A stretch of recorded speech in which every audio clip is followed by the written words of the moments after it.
Yes, we all know that the Panasonic LUMIX S5 is just a GH5 that had a second round of puberty and took steroids over summer break. But I think we're both willing to overlook that once you look at the wonderful features the S5 offers for the relatively affordable price point.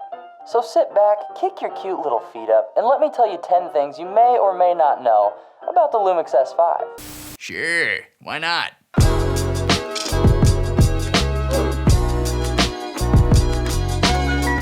IBIS. If you know anything about Panasonic cameras, you know they make some dang good IBIS. I had the GH5 for about 3 years and it was my full-time client work camera, and the IBIS became my favorite feature because it was just so gosh dang reliable and it could be used in a professional setting. The S5's IBIS is good, but not quite as good as the GH5 or its older brother, the S1H.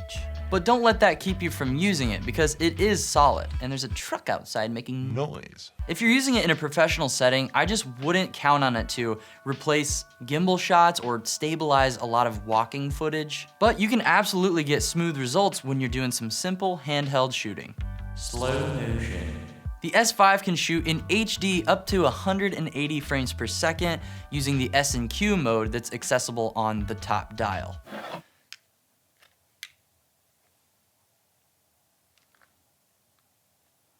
Why is it not focusing?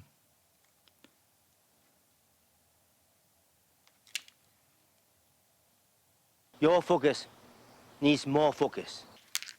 Cool.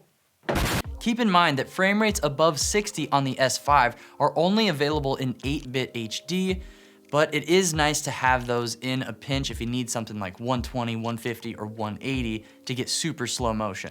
We do get 60 frames per second in UHD 10-bit, which looks really nice, but it does come with the cost of a significant APS-C crop, which is kind of a bummer for me because I'm a spoiled little brat with my A7S III, and I can get full frame 4K up to 120, 10-bit internal, so just saying.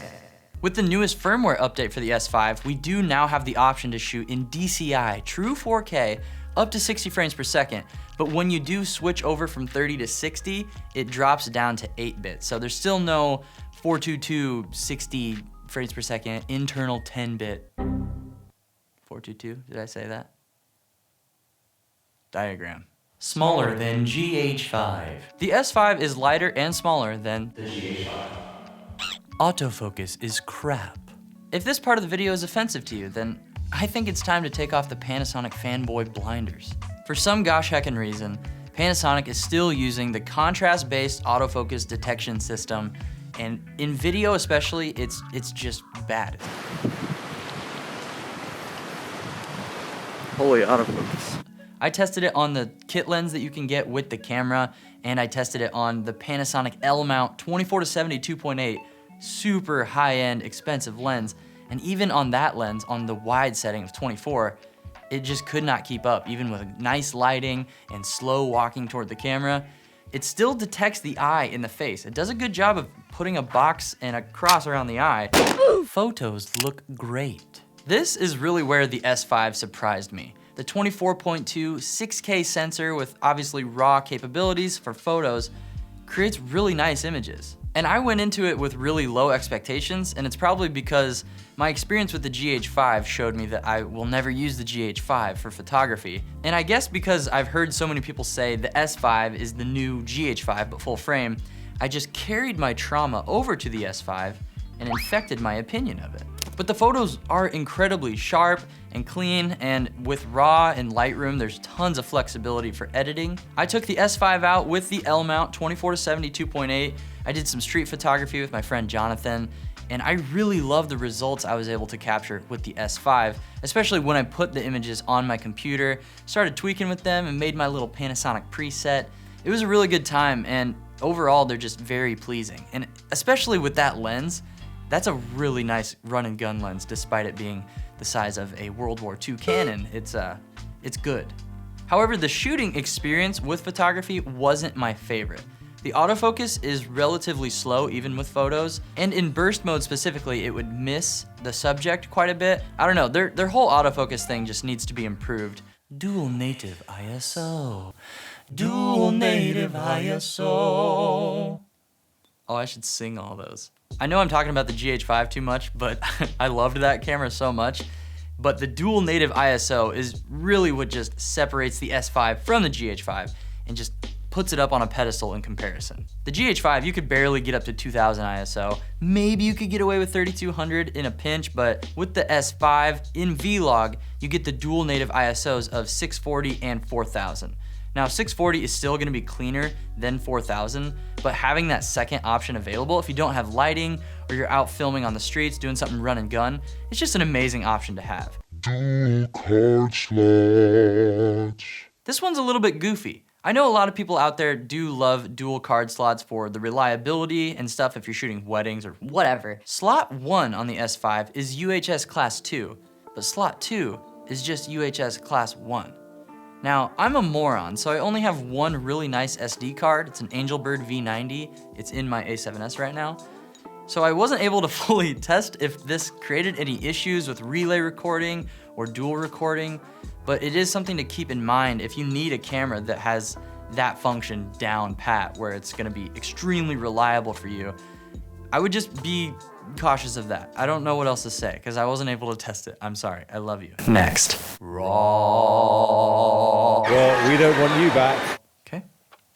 The S5 can now shoot up to 60 frames per second in 5.9K ProRes RAW. It can also do 3.5K in anamorphic up to 50 frames per second. That's pretty cool. I have no use for this in my workflow, but it is a nice option for those of you looking to squeeze as much quality possible out of a $2,000 camera body. However, you will need to invest in something like an Atomos Ninja 5 recorder to get access to this feature. Or you could buy a Sony A7S III, so it's pretty easy to do, just affiliate link, so.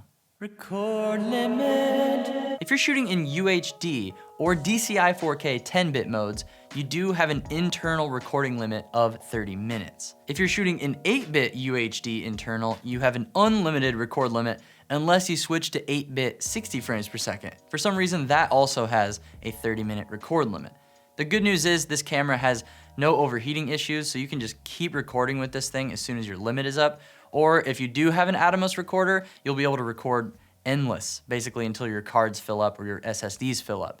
So that's nice to know.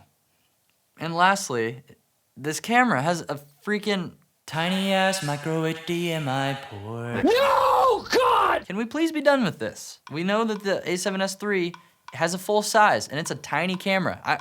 Hey, if you're annoyed by that, you're jealous, okay? We have the capabilities to put full-size HDMIs. They're much more reliable. They're not gonna break as often, so you don't have to send your camera off to get fixed when you have client work and things to do. You got work to do. You need reliability, okay? Why do you have a micro HDMI port? Fix yourself. You're grounded. Stay. Okay, here's my straight up honest thoughts about the LUMIX S5. This camera is really good. It's solid, but for some reason, I just wasn't inspired to shoot with it. I know that sounds really dumb. Maybe because I was a GH5 fanboy, for sure, I will claim that. I was totally a fanboy of the GH5. I think maybe it poisoned me with its love, so now whenever I touch another Panasonic camera, my emotions just go numb or something, but it just didn't feel the same to me. And I know that sounds goofy because this camera really is great and solid, especially for the price point. And I did want to point out the other competitors around this price in the hybrid mirrorless market, just so you have an idea of what else is out there. And don't get mad at me for what I said about not being inspired. Just give me a second, okay? We have the new Sony a7C, which is about $1,800 USD, and it's got 4K, but not 4K up to 60. But you do get that great autofocus, you get some IBIS, it's a small body, it's a good mirrorless camera. Then we have the Canon R6, which does have 4K 60, has incredible autofocus, incredible photos, the footage looks great. There are some overheating issues, but it's been improved with firmware. And it's $500 more than the S5, but if I'm being totally honest, I think I would pick the Canon R6 as a hybrid over the S5 for sure, if I had the money. Then also there's the Nikon Z6. Mark II, which also doesn't shoot 4K 60, but it does 4K up to 30. And I just haven't had a chance to get my hands on that yet, so let me know if that's something you want me to check out. But it is an option available in this world of about $2,000 to $2,500 for mirrorless cameras. But at the end of the day, I know the S5 is making a lot of people happy with their footage and photos, and especially for people who don't need autofocus and they're not relying on IBIS for really intensive shots, I think this camera is gonna be great for those people. Okay, guys and gals, I have started a Discord, and I would love if you would hop over and join me on that server. It's a new thing where you guys can share your work for feedback from me or other people in the community, share some camera memes, some other memes, Hillary Duff memes, whatever you want. So feel free to head there using the link in the description, subscribe to be enrolled in my camera camp, and remember, 1 like on this video equals 1 contrast-based autofocus detect system. Sent to eternal exile. Thank you for watching, drive safe, love you, bye.